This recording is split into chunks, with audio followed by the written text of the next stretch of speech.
Good day to you all. What we're going to embark on is a discussion in connection with Heritage University's Black History Month celebration.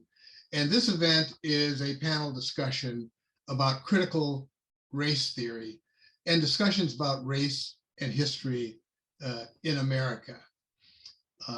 But to begin with, we will start with an acknowledgement, which Dr. Neely will provide. Excellent. Well, we would like to acknowledge that we're coming to you from the traditional lands of the first people of our valley, the 14 confederated tribes and bands of the Yakima Nation. And we honor with gratitude the land itself and the Yakima tribe. And we acknowledge that our university's history, like many others, is fundamentally tied to the first colonial developments in our region. And finally, we respectfully acknowledge and honor past, present, and future Indigenous students who will journey through this home called Heritage University. Thank you. Thank you, Dr. Neely. We are going to have a wonderful discussion today. Between us, we're going to be addressing what is critical race theory and really trying to interrogate the current controversy. And then we're going to move to talk about how critical race theory is viewed as a threat to society and education, and have some discussions around how it's actually being used. And then to end today, we'll talk about how we can move forward and really employ honest historical critique to build a just society. So before we embark on that, we're going to do some introductions so you know who we are. It's important, I suppose, that we, as I say to my students, positionality is always important. So it's important for you to know who we are. My name is Paul Landry, and I'm associate professor in the College of Education. And the courses that I teach relate primarily to the foundations and the philosophy of education and learning, but I also teach courses that relate to culturally responsive pedagogy, second language acquisition, and special education law and policy. So I deal with differences in education. Sionagad, Chalagi Gadi Saul, Soli Dakwadoa, Saul Neely Dakwado Yonega Gadi. My name is Saul Neely. I'm a citizen of the Cherokee Nation and associate professor of English at Heritage University. And I'm currently acting as director of composition. And thank you both for inviting me to be part of this. My name is Yesenia Navarrete Hunter. I'm an assistant professor of history here at Heritage University. I was born in Mexico and came to the US as a child. I was undocumented for a large part of my life growing up. And I grew up in the Pacific Northwest as a migrant farm worker. I'm excited now to be able to study the history of the region. I focus on place and placemaking, and most importantly, focus on the entangled histories of immigrants, settlers, and Indigenous people in this place. As Yesenia mentioned, we are going to try to organize our discussion, which will be informal, but to organize it among three central themes. And the focus here is critical race theory, but it's important for us to understand what it is that we're really talking about when this topic of critical race theory comes up. And so we thought it'd be helpful, first of all, to just nail down, to become a little bit more clear on what critical race theory is, because you probably have heard a fair amount of discussion publicly about it. But it's important to understand that critical race theory was an approach and a theoretical and analytical approach that was developed for purposes of graduate study in the 70s primarily in the area of legal inquiry. Back then, there was a discussion and debate among the law about the difference between de jure or intentional discrimination and de facto discrimination. In other words, the existence of discrimination that existed that didn't necessarily rely on an overt directive to discriminate, but nevertheless yielded results. And the question then was, if there was supposed to be a sense of equality and fairness under the 14th Amendment, then why was it not happening? Why were we getting such persistent results of inequality? The term critical race theory, as will be talked about a little bit more in detail, has gotten blown up, some might say hijacked, into something that is far beyond and something very different than this critical race theory. It's important for us to understand that when these progenitors, Derek Bell, Kimberly Crenshaw, Cheryl Harris, Richard Delgado, Gloria Ladson Billings, and others were working in this area of examination and research, how they envisioned critical race theory. And within that theory, there were some fundamental or basic principles of analysis and inquiry. The first was based on extensive research that race, this term, which is the topic sometimes of difficult conversations, is not a biologically substantiated or grounded concept. It is a social construction. That doesn't mean that it doesn't have real implications, but that it is not something that's based on biology. It is a product of ideology and social ideology and attitudes. The idea of racism, and racist and racism gets thrown around a lot, but most people, at least when we talk about it in the sense of theory and examination, it's important to understand that racism is not the same thing as bigotry. Racism is the use of power and influence to allocate, to extend or withhold opportunities and burdens based upon race. So one has to have power associated with the issue of race in order for there to be racism. And the point there is that the racism that exists is systemic. It is not accidental. It is predictable. And the outcomes of racism operating within a society are predictable. It follows then that without examination, identification, and challenges to the way the system operates, if it is producing inequitable results, that nothing is going to change without examination and challenge, because the result of inaction is simply to reproduce those results.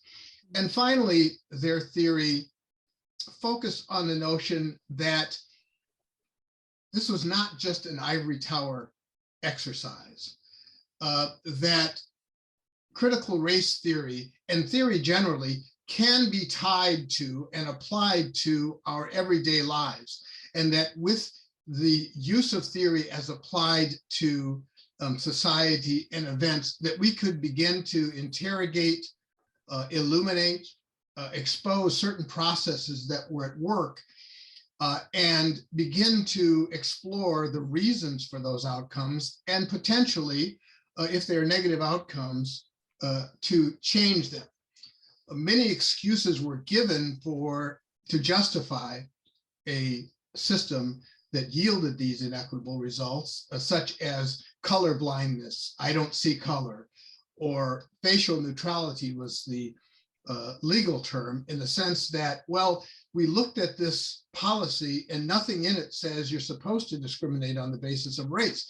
And yet when that policy goes into effect, it inevitably and predictably yields inequitable results based upon race.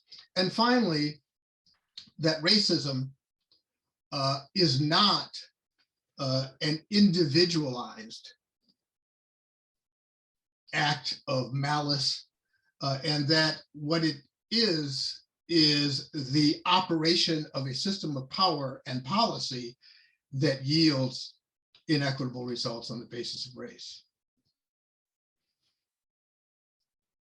And you'll see on the slide the reference to James Baldwin's quote, which I think is telling in this particular area, and that is, when you combine ignorance and power, you have a very powerful and ferocious enemy to justice. Okay. And so I will turn to Saul. Okay. Yeah, and I'm interested in this second question, why has it generated such public interest? And if we want to move to the next slide, this is just sort of a title slide for my section here, which really is about the coincidence of ignorance and power, and the way that that fear and the way that that ignorance born of that fear gets exploited by powerful special interests. So one of the things I talk about with my students all the time is to be really mindful how special interests are paraded as public interests. And that's exactly what we have in this case as well. So I'm going to spend the bulk of my contribution to this panel discussion talking about how this controversy over critical race theory has become manufactured. And I'm going to touch base in three sources. The first one is going to be this piece from the New Yorker, how a conservative activist invented the conflict over critical race theory. I'm going to show a very brief 50-second clip from John Oliver's show last week tonight, because wouldn't you know it, 2 nights ago, John Oliver had a 28-minute special on critical race theory. But there's an important connection that I want to play from that episode. It's only a 50-second clip before transitioning to my third source, which is from the Washington Post, which describes in more detail what these private special interests are that are being served by this manufactured controversy regarding critical race theory. So let's go ahead and look at this first slide here. And this is, I got a couple of tweets here from Christopher Ruffo, who's the one largely responsible for manufacturing this crisis. Ruffo had described critical race theory as a revolutionary program that would overturn the principles of the Declaration and destroy the remaining structure of the Constitution. Now, of course, that's super hyperbolic language that's reminiscent of, John Birch Society, Red Scare kind of stuff. But I think it's so important to pay attention to how these conservative ideologues and activists frame their own work, frame the work that they're doing.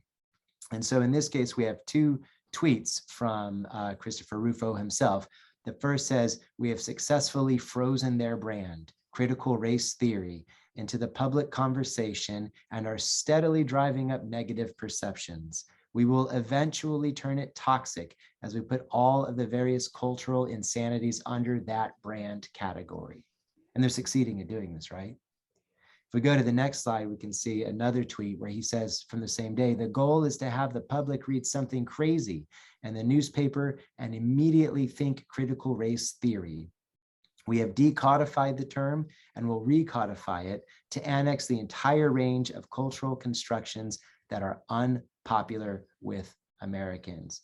And I think this is really important to understand that, the values and the ideologies and the strategies that Christopher Ruffo is putting into place, a lot of these strategies is what he has learned himself from reading critical theory.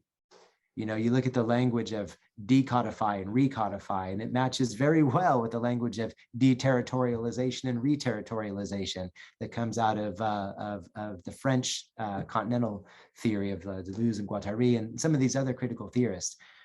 So it's critical theory used against the interest of critical theory. That's what Christopher Ruffo is doing. But let's go ahead and let's say, I think if we try the next slide, So this is from the article I was mentioning from the New Yorker, and this was written by Benjamin Wallace Wells, and I got 2 paragraphs. So 1 paragraph on this slide, 1 paragraph on the next slide, because I just want to show you the source material, really understand that this controversy is entirely manufactured, and Christopher Ruffo is one of the primary architects. And so Wallace Wells writes in this article, as Rufus eventually came to see it, conservatives engaged in the culture war had been fighting against the same progressive racial ideology since late in the Obama years without ever being able to describe it effectively. Quote, we've needed new language for these issues, Ruffo told me when I first wrote to him late in May. Political correctness is a dated term, and more importantly, doesn't apply anymore.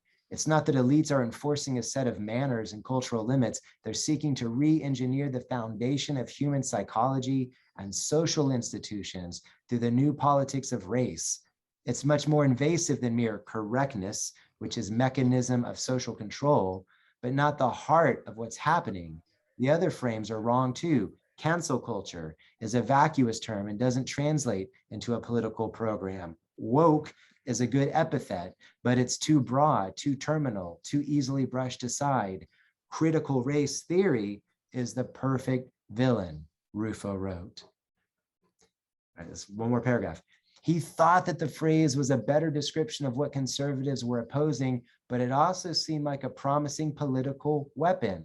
Quote, its connotations are all negative to most middle-class Americans, including racial minorities, who see the world as creative rather than critical, individual rather than racial, practical rather than theoretical.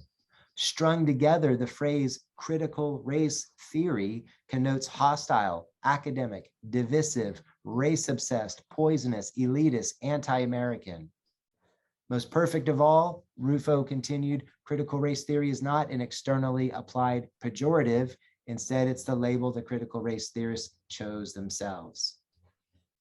Now, this is so deliberate, and the rhetorical impact is so deliberate. This is why we need media literacy. This is why we need rhetorical literacy, and to understand the genealogies and the histories of these kinds of moral panics, because we continue to be fascinated by them, duped by them, seduced by them. So what then is the special interest toward which this manufactured critical race, this manufactured controversy regarding critical race theory is pointing? I think here is where John Oliver did a great job in his show, really revealing that it's about the school choice issues. So there's been a number of conservative politicians, a number of conservative think tanks who are spending millions of dollars promoting school choice. And we can see that in Ruffo's own words. So let's see, is it okay if I try to share my screen for this 50-second clip and then come back to that? Yeah, you should. Paul? All right, let's see, I'm gonna try this here. Is everybody seeing that okay? Yes. Some pushing this panic the hardest are actually using it to advance a much bigger agenda that they've wanted for a very long time, and that is school choice. Basically, letting parents take tax dollars afforded to the public schooling of their kid and use them at any school they like. Here is Chris Ruffo again, laying out that exact strategy. First, we have to just get it out of schools. We have to ban it and abolish it. But in the long term, what we need to do is give every parent in this country a right to exit failing institutions. No child should be trapped in a failing public school that violates his sense of conscience, that violates the values of the parents. Every parent should take those education dollars anywhere that they wish. Right. School choice will liberate people, it will empower people, and it will actually depolarize some of these national fights that we've seen. Oh, so you're doing all of this All to... right, so let me go ahead. So yeah, so I mean, there it is, right? There it is out in the open.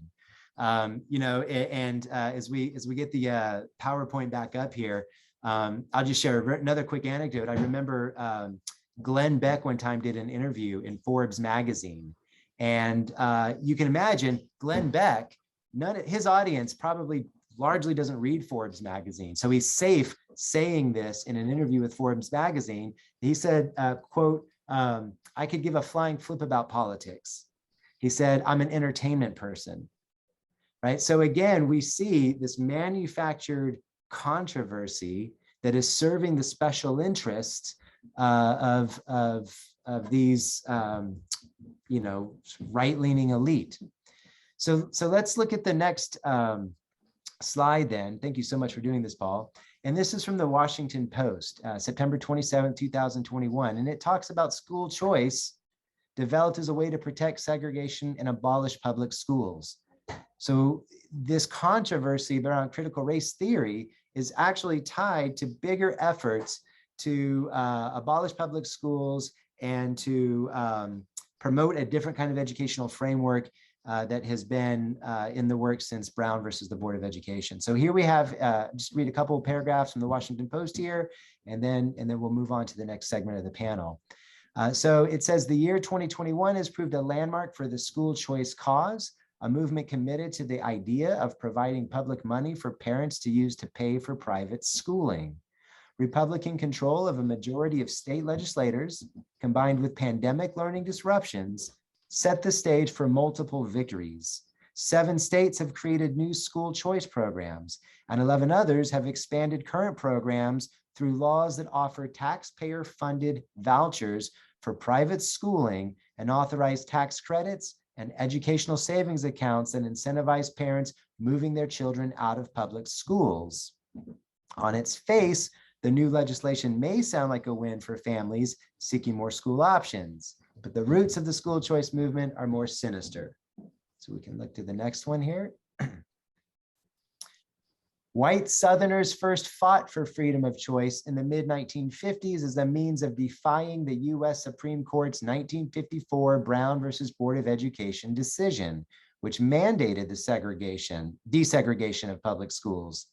Their goal was to create pathways for white families to remove their children from classrooms facing integration.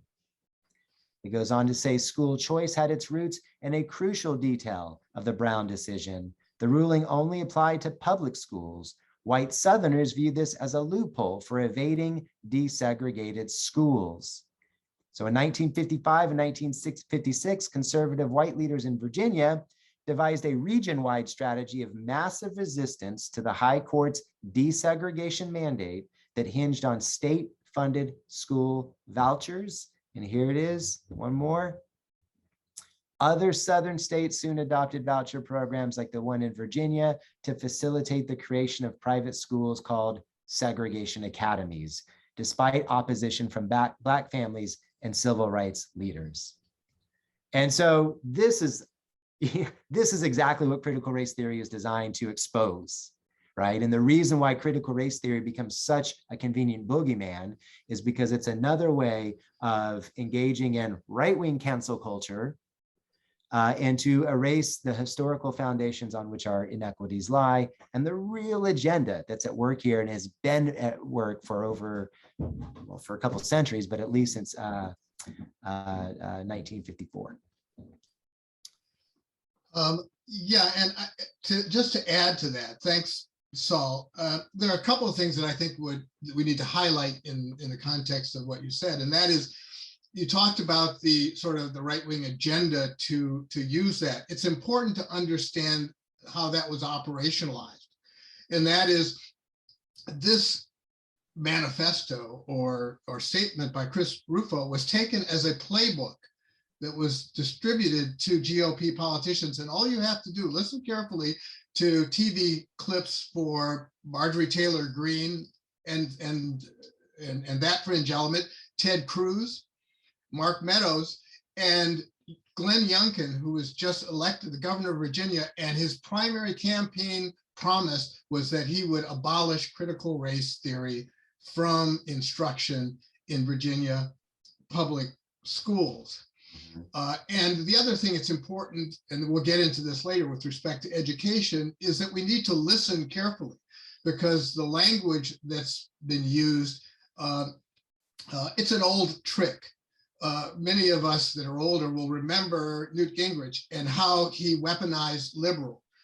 You took a term that really was sort of general and you turned it into a negative. And that's essentially what Ruffo is talking about.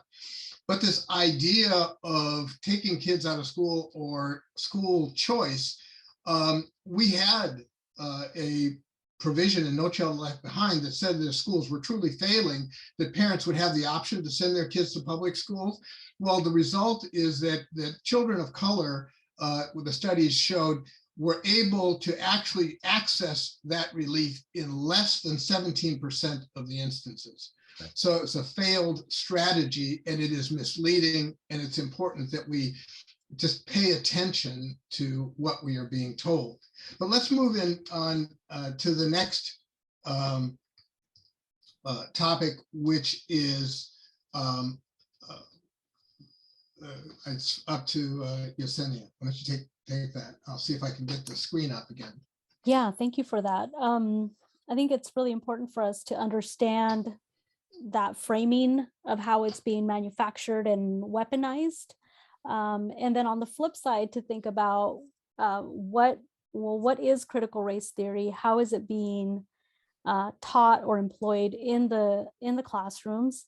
And more importantly, to think about the transition from theory to practice, and what is the practical ways that history is being taught, or elements of race and ethnicity are being taught in the classroom setting. So I just want to talk a little bit about that. Specifically because when we think about how critical race theory is embraced as the boogeyman, it's typically embraced as a threat, and it's typically looked at in contrast to history. And most of the complaints, if you're following the news now, complaints are coming in terms of children feeling uncomfortable, parents not agreeing with topics about race, or even more specifically, questions about how the history is founded, on the backs of people of African American descent, on the work of slavery, on the displacement and the genocide of Indigenous people. And those hard historical themes and questions in the history of the United States are hard to teach, they're hard to hear, and they can become the central focus for anti-critical race theorists. So just to kind of think about what a theory is, theory is just a way or a system of ideas that we pull together or we pull on in order to look at our subjects. And so as a historian, I use a couple of different theories in terms of how I look at history. More specifically, I focus on using theories of relationality and of relational constructions of race. Those are theories that come from historian Natalia Molina, who advanced this particular theory that looks at racial scripts and how people are in relationship to one another, and how those scripts about a particular group are transferred or translated from one group to another. And I'm extending that to think about that in relationship to land, and specifically in relationship to Indigenous people. So theories are just ways for us to look at a particular moment or issue or location. And again, systems of ideas that help us to explain why and how something's happen. And like Paul started off discussing critical race theory as a verb, not a noun. That comes from the constructors of this theory that don't think about critical race theory as a thing, but actually as a way of knowing. And in a practical sense, the way that that we can do history, we can teach history, is by thinking about multiple histories and her stories and children's stories, and by centering the voices of the marginalized, the voices of the oppressed, the voices of women. Those are ways that we can understand history beyond our common narratives that have dominated the way we think about place and space in our histories. And if we can think about how we pull together evidence, how we pull together stories, his stories, her stories, children's stories, and pull them together in this I like to think about those histories as slivers that we strand or braid together, then we can get a fuller view. And something that Mark Charles, who wrote a book about, a book called Unsettling Truths, talks about how one of the things that we need as a nation is to have a common memory, a sense of common memory, of common history, of understanding what our history is. And typically we've been relegated to a very simplified, very heroic, very nationalistic way of understanding history.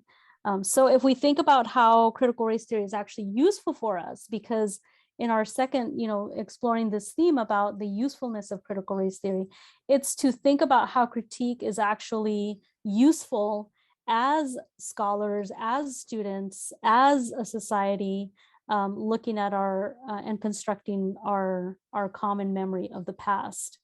So to think that critique and questioning and curiosity, if that is the driver of how we're approaching and understanding and braiding together the stories, then we get a much fuller view, a much more vibrant view. And it doesn't eliminate the hard stuff. It doesn't take care of the things that make us uncomfortable. History is not supposed to make us comfortable. It's not supposed to build,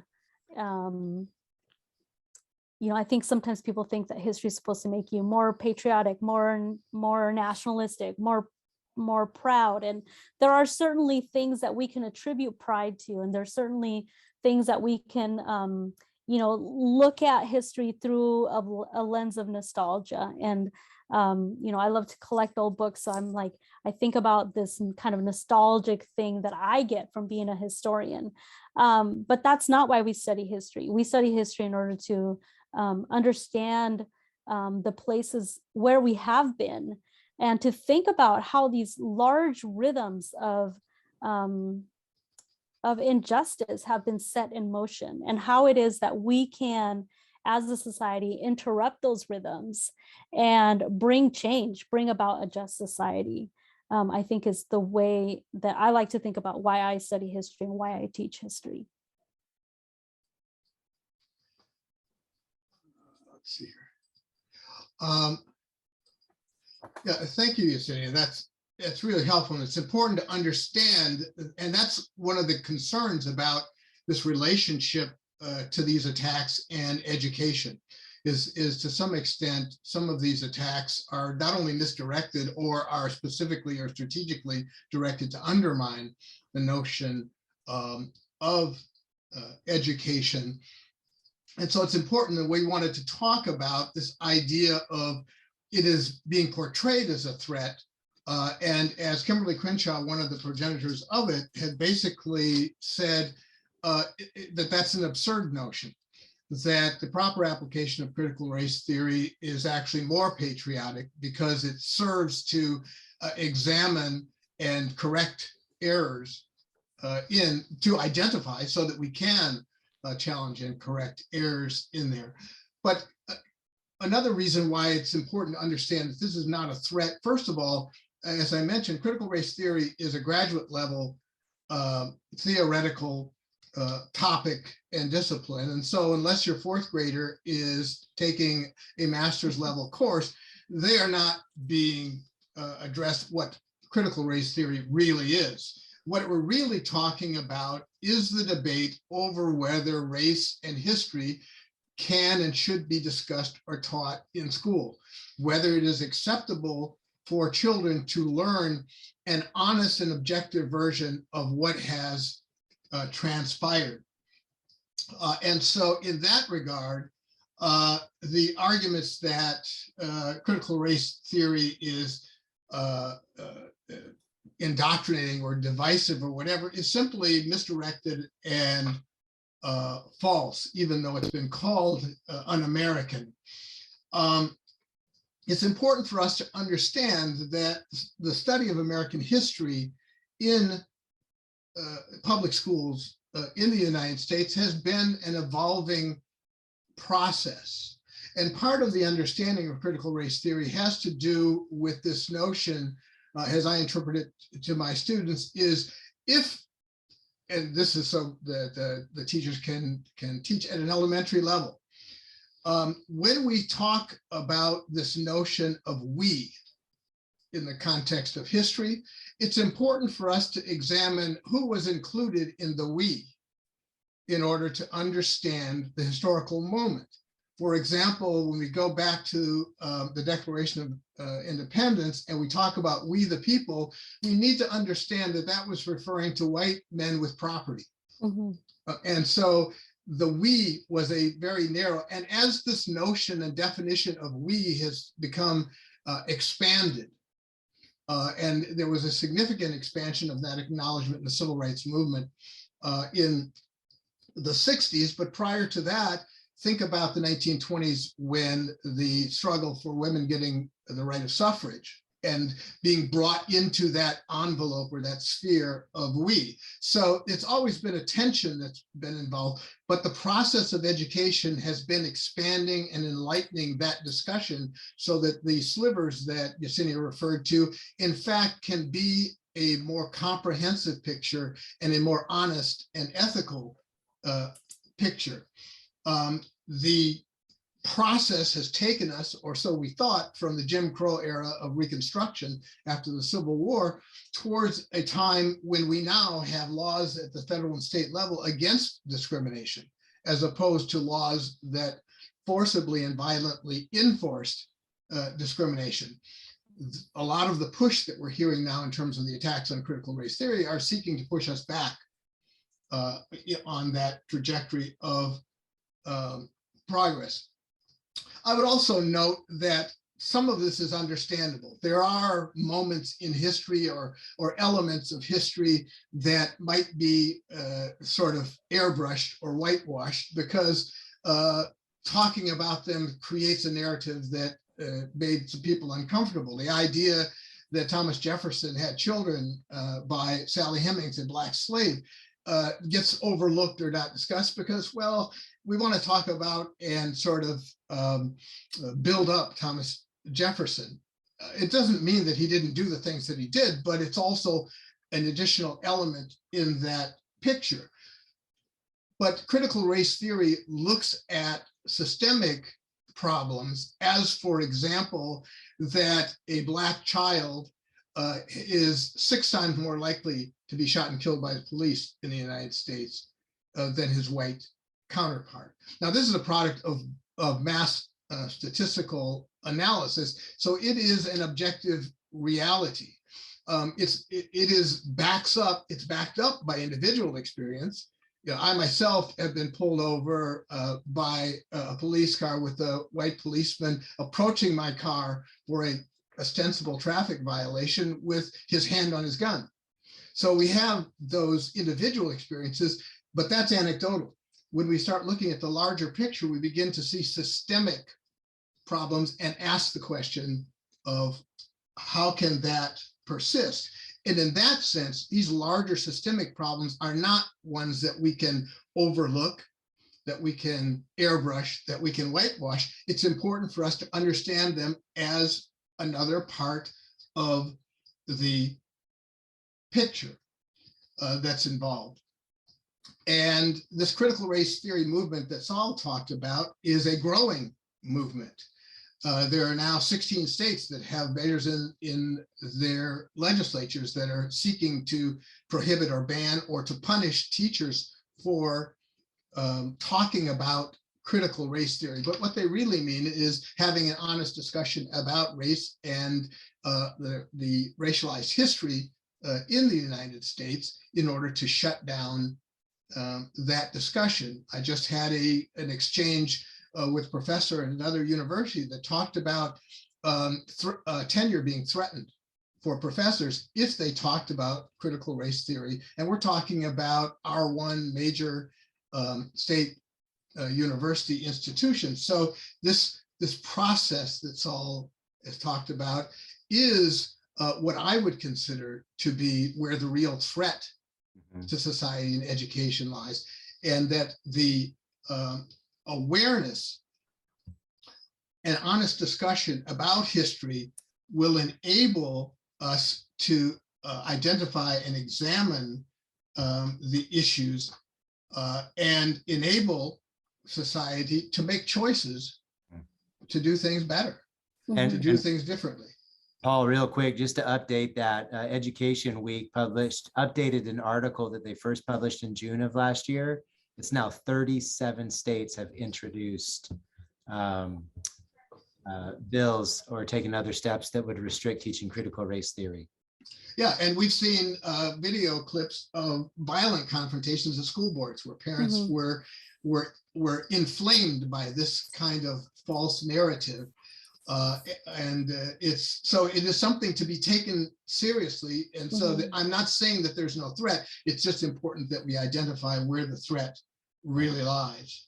Yeah, I want to add something to that because one of the main, when I think about what families or parents, or even there was a piece in the Yakima Herald yesterday or the day before in the opinion section about not cherry picking history, but then use the same elements of cherry picking history to say, look, all these other people had slaves and we need to know that part.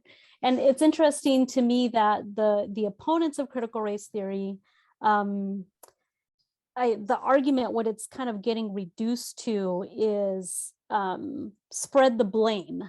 That's kind of how I'm viewing it. It's like people will say, if you're going to teach critical race theory, then you also need to know that Chief Seattle had slaves. And it seems to imply to me that on the social level, like we have Ruffo, we have Ted Cruz, we have people kind of at this political level really pushing this agenda, this anti-critical race theory as the boogeyman.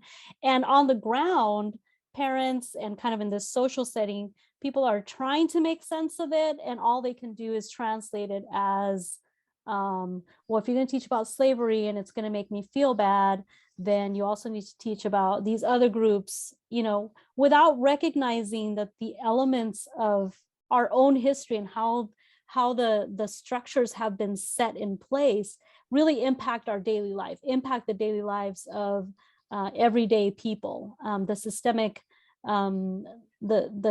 racism, the stories that you just told us about, not only anecdotally, but actual people, hundreds and thousands of people, going to prison or being shot by the police or whatever the situation is that these are actual implications in the real world, rather than these made up, well, they're not made up, but these kind of in the cloud ideas of like, well, teach us, let's cherry pick from everywhere, not just this one place. So it's getting translated into shame and blame, which again kind of brings me back to these ideas of like, how do we teach history and what is history supposed to do for us anyways? So I'll leave it at that. And I think that's a very, very telling point. And it goes back to the earlier point that I said about misunderstanding of the difference between bigotry and racism. People get offended because when they hear the term racist, they turn that into an individualized accusation of bigotry, and that's not what it is saying. I used to shock my students at the University of Alabama when I said, would everyone in the room who is racist raise their hand? Well, of course, the students who were predominantly white with a sprinkling, a few specks of pepper in the table of salt, were sort of shocked that I would ask the question. And then I raised my hand, right? And then others sort of thought about it, and a couple more reasons. I said, now we need to understand what it is. And one student asked me, well, how could you be, you're Black, how could you be a racist? I said, well, think about the institution where I'm working. And what is the population in the state of Alabama? And what is the demographics for the University of Alabama?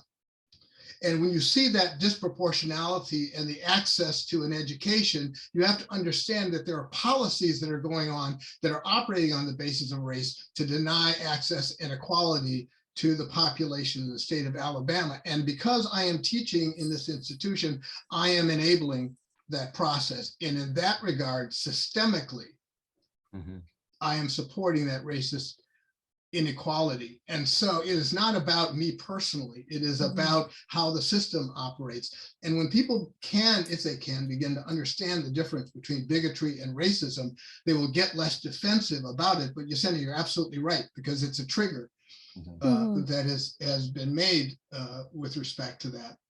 Yeah. As a sophomore in college, I got to see Cornel West speak at Cal State University Bakersfield, and he shocked the audience in a similar way by getting up and saying, "I'm a white supremacist." And people were like, how, what? And he said, for me to succeed at the level I have in academia, historically white supremacist institution, I had to adopt the values of white supremacy. So it's that, there again, that's critical race theory. And it's examining the system and power. And as Albert Einstein said, you know, if we're going to challenge this, he said, no problem can be solved from the same consciousness that created it. And so if we are stuck in and refuse to examine the policies of the systems within which we operate, there's no way that we're going to affect any meaningful change. And the idea of education is not telling our children what to think. It is teaching them how to think, how to be critical, how to question, how to challenge the assumptions, how to challenge the narratives that they are given, and to be able to question so that they can begin to think for themselves. That is the goal of education. And I hope that we can begin to see that this idea of, well, let's shut down any discussion of this topic. Let's not talk about the fact that there were mass lynchings and race riots in the United States. Let's not talk about the fact that there was Japanese internment. And let's just hide these things because, well, it's sort of uncomfortable to talk about that. Or just recently, there was a debate as to whether, for example, there could be any discussion of the Holocaust in school as well, because it might make some students feel uncomfortable. That is an absurd distortion of what education is about. And in Germany, the Holocaust is taught so that it would be clearly understood that it couldn't happen again, right? And so, well, I'll leave it at that and move on to the next, which is sort of where do we go from here? Yeah, I mean, I think you set up this transition really nicely, Paul, which is to think about, you know, when I teach history, there's much more concentration on the how versus the what, because if we pulled all of these uncomfortable conversations from the classroom setting, it doesn't mean that our students and that our neighbors and that our friends are not going to know the history that we share in the United States, because we have Google and Wikipedia and YouTube. And so it's not so much in the hiding of facts, but in the what's at stake for me. It's in the how we think about the past and how we examine and how we question and how we critique and how we include curiosity into our everyday life. And for me, that's the really important thing about how we move forward, is to really consider, you know, this word critique. We kind of take it as a negative. It carries a negative connotation in our everyday language. If you critique somebody, or the response is usually offense or hurt or shame. And critique in this sense, in the critical race theory, is not really intended for that, or critiquing history is not really intended to bring about shame. I led a workshop with some church folk a couple years ago during the uprising of the people and our neighbors as we protested against the murder of George Floyd. And it was an important moment for people in that situation, that we came together to think about our shared history and our participation in and proximity to whiteness and white supremacy. And critique was a hard word for us to grapple with because of that negative connotation that it brings, that it's supposed to produce some kind of shame, and that's shame isn't really productive. So when I think about how what's at stake here and how to move forward, I really want to think about how we include critique and curiosity in our understanding and in our learning of the past. I think that's kind of one of the major points that I wanted to make. And I also wanted to think about how, even if we leave out details because either we're mandated to, maybe in a K-12 system, these kinds of laws and rules will impact the way teachers are teaching. And what's really at stake is not just leaving out those facts, but also leaving out the way that we train our students, the people that are in our care, to think critically and to ask questions and to do research and to ask broadly. As a historian and working right now with students here at Heritage, we're looking at a variety of archival and historical types of sources, and we're typically relegated to state sanctioned pieces of document that document things the way they were, but we're adding to those stories and family stories, oral traditions, photographs that people took of themselves and in their own spaces in order to round out and really make full these stories that we share. So for me, I think moving forward as we think about critical race theory, one is that critical race theory is just one of those theories that we use to look at history, and that there's all these other ways, not to make all the other ways a target, but there's all of these other ways that we really are pulling on these strands to braid our histories together. Yeah, and I think that's important. The real issue is that we must do that examination. We can use different tools to do that and different theories, but it's important that we do that. And I'd like to sort of draw Saul in for a second, because some of this debate over critical race theory has teachers in wringing their hands.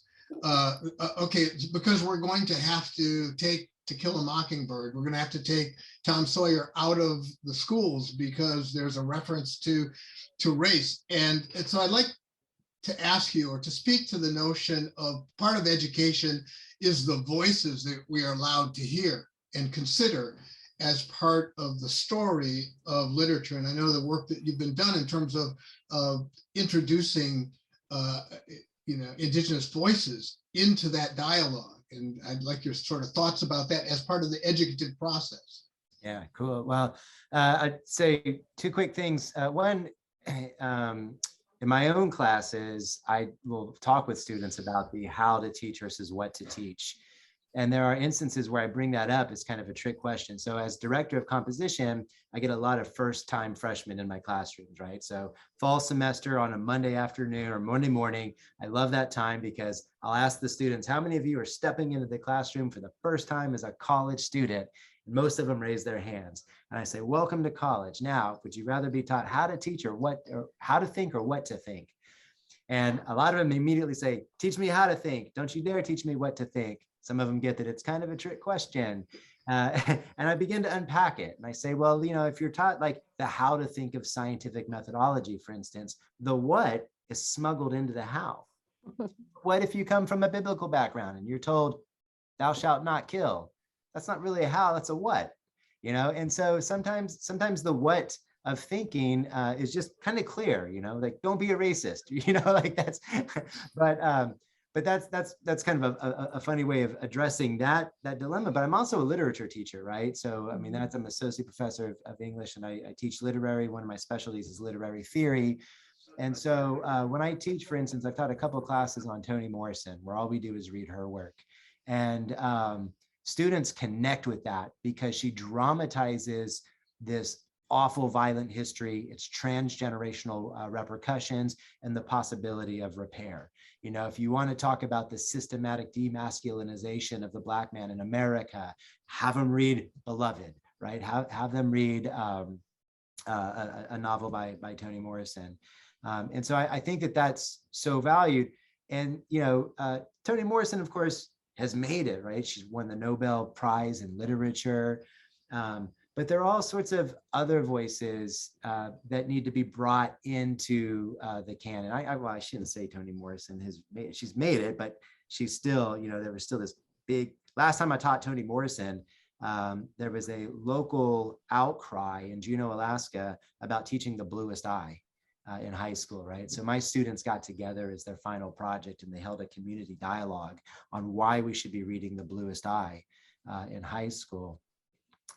But, you know, related to that, there was a news that just came out that a Tennessee teacher a high school teacher in Tennessee was fired for having his students read Ta-Nehisi Coates. You know, when we look at one of the things I like to talk about in terms of the voices that we need to be hearing, I've done a lot of work in the prison system, right? Where we see 1 in 4 Black men ages 18 to 36 is caught up in the prison system somehow. In the state of Alaska, 18% of our general population is Native, but they make up 40% of our prison population. Well, if you want to learn about broken communities, if you want to learn about over-policing in these communities, if you want to learn about historical violence, you got to go hear those voices that are incarcerated as a product of these racist histories and structures. And one last point I'll throw to this is, you know, Frantz Fanon, one of the great decolonial scholars working out in North Africa, wrote a book called The Wretched of the Earth. And the French title is Les Damnés de la Terre.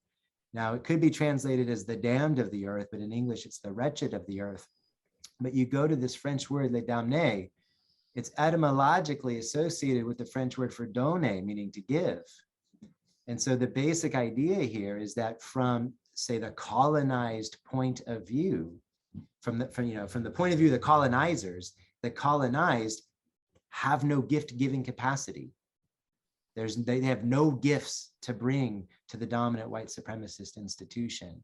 And I think that that's kind of an underlying value here, you know, that Black voices aren't worth hearing from the entrenched white supremacy that defines the history of the United States.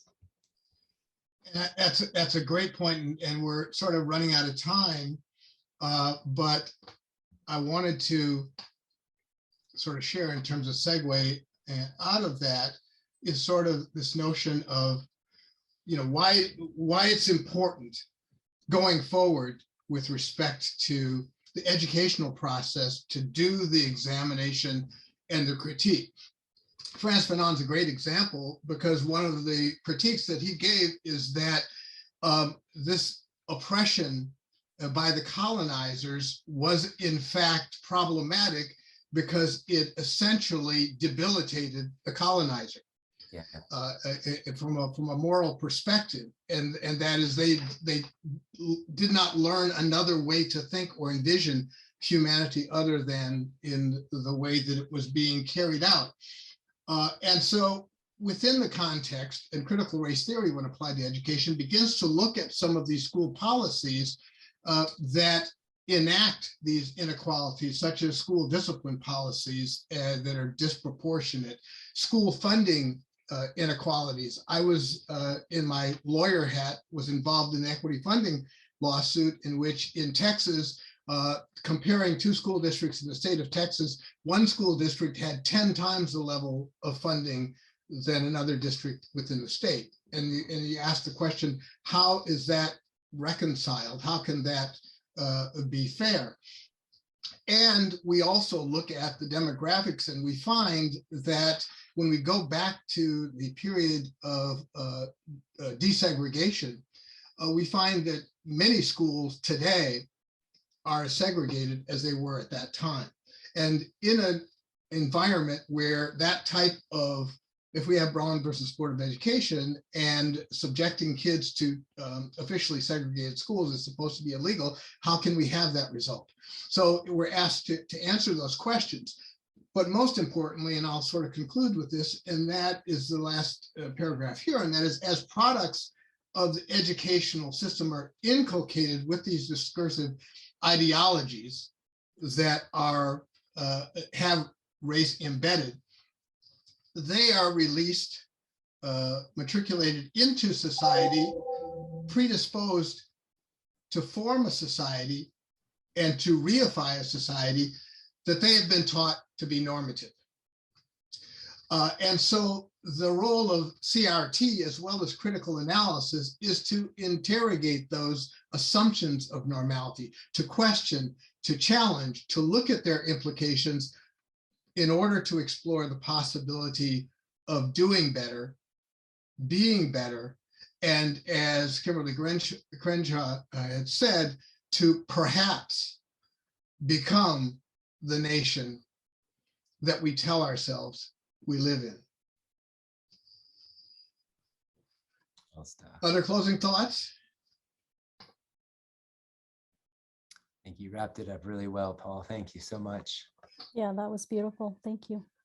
Well, in that case, I think our job here is done, but I do want you to know that we will be appending to this video a PowerPoint that has additional material, resources, and references for you to be able to dig more deeply, more thoughtfully, more critically into these topics, and to hopefully engage in some reflection about your own education and what that means and how these policies are operating sub silentio, sub rosa, in a way that influences the way that you think, the way that you are being taught to think, and assumptions that you are given to believe are grounded, that just, what did Mark Twain say about the problem is not the things that we don't know. The problems are the things that we know for sure that ain't true. Right? And so it's important that we engage in this constant educative process throughout our lives, and that we encourage others to do so and to challenge others to do so. Yeah. So with that, I say thank you, and I'll close this discussion. Excellent. Thank you. Thank you. All right. Thank you all.